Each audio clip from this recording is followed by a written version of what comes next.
اور لوگوں کو معاف کر دو. معاف کرنا بھی بہت بڑا عمل ہے، ورنہ عمل رک جائے گا. معاف کر دو. ایک صحابی کہنے لگے یا رسول اللہ، ایک صحابی کہنے لگے رات کو تہجد میں، یا اللہ تیرے نبی نے کہا ہے میں صدقہ کروں، تو میرے پلے تو شے کوئی نہیں، میں صدقہ کی کراں. اچھا چل میرے مولا، جس نے میری بےزتی کی میں نے سب کو معاف کیا، میرا یہی صدقہ قبول کر. فجر کی نماز میں آئے، آپ نے نماز کے بعد اعلان کیا بھائی رات کو صدقہ کس نے کیا ہے؟ سارے چپ بیٹھے رہے، کسی نے نہیں کیا.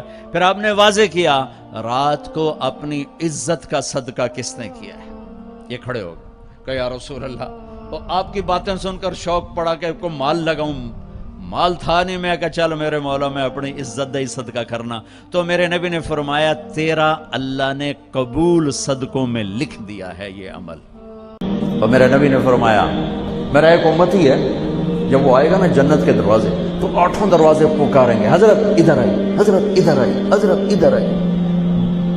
ہر دروازہ ادھر آئی، کہنے گے یا رسول اللہ من هذا ان هذا لمرتفع شان، کون ہے یہ اونچی شان والا؟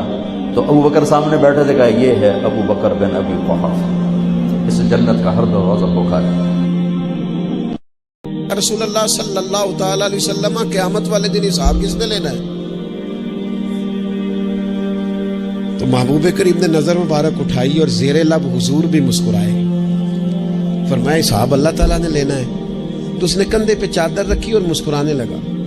تو حضور فرمانے لگے تو کیوں مسکرا رہا ہے؟ کہنے لگے یا رسول اللہ پھر خیر ہے اگر اللہ نے لینا ہے. تو محبوب فرمانے لگے کیا مانا؟ کہنے لگے محبوب کریم جب غالب آتا ہے نا تو پھر معاف ہی کرتا ہے. نبی پاک علیہ الصلوۃ والسلام نے فرمایا رب فرماتا ہے میرا بندہ میرے بارے میں جس طرح کا گمان کرتا ہے نا میں بھی اسی طرح کا ہی ہو جاتا ہوں. جو مجھے دل میں یاد کرے میں بھی اسے تنہائی میں یاد کرتا ہوں. جو مجھے لوگوں میں یاد کرے میں فرشتوں کی جماعت میں یاد کرتا ہوں. رب کہتا ہے تم میرا ذکر کرو میں تمہارا چرچا کر دوں گا. کوئی کیا کر سکتا ہے اگر اللہ مددگار ہو تو؟ جس کو رب کریم اٹھانا چاہے اسے کوئی گرا سکتا ہے؟ ہم یہ ڈرے ڈرے سہمے سہمے پریشان فیصلہ کرنے کی طاقت نہیں، مجھے چلنا چاہیے کہ نہیں، اٹھنا چاہیے کہ نہیں، کرنا چاہیے. اٹھ باندھ کمر کیوں ڈرتا ہے؟ پھر دیکھ خدا کیا کرتا ہے. اور میرے نبی پاک صلی اللہ علیہ وسلم نے فرمایا، سیاستہ میں حدیث ہے، فرمایا تم میں سے جو رب سے ملنے کو پسند کرتا ہے نا، جو اللہ سے ملنے کا شوق رکھتا ہے نا، اللہ بھی اس کی ملاقات کو پسند فرماتا ہے.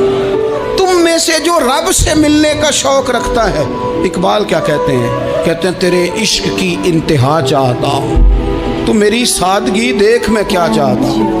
میرا ذرا سا تو دل ہے مگر شوق اتنا، میں وہی لن ترانی سنا چاہتا ہوں. مالک میرا دل کرتا ہے میں تجھ سے کہوں رب آرینی، میں تجھے دیکھنا چاہتا ہوں، اور تو مجھے کہے لن ترانی، تو نہیں دیکھ سکتا. میرا ذرا سا تو دل ہے مگر شوق اتنا، میں بھی وہی لن ترانی سنا چاہتا ہوں. پھر خود ہی کہنے لگے او بھری بزم میں راز کی بات کہہ دی، میں بڑا بے ادب ہوں سزا چاہتا ہوں. یہ تو سب کو بتانے والی بات ہی نہیں تھی جو میں نے بتا دی. بھری بزم میں راز کی بات کہہ، بڑا بے ادب ہوں سزا چاہتا ہوں.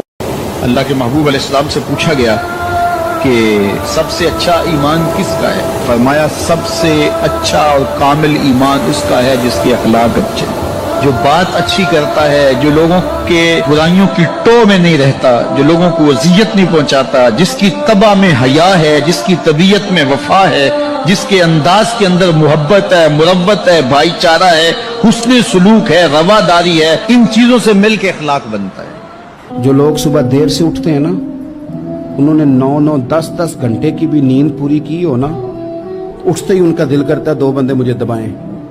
حالانکہ سو کے اٹھنے پہ تو طبیعت فریش ہونی چاہیے، لیکن آپ اس وقت سوئے ہیں جس وقت دین نے کہا تھا کہ جاگو.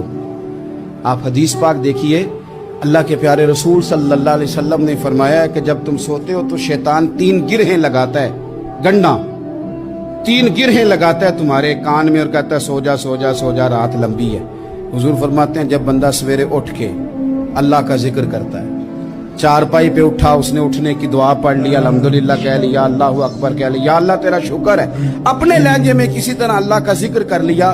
جب وہ رب کا ذکر کرتا ہے تو شیطان کی پہلی گرہ کھل جاتی ہے اور جب وہ وضو کرتا ہے تو دوسری کھل جاتی, اور جب نماز پڑھتا ہے تو شیطان ویسے ہی دور ہو جاتا.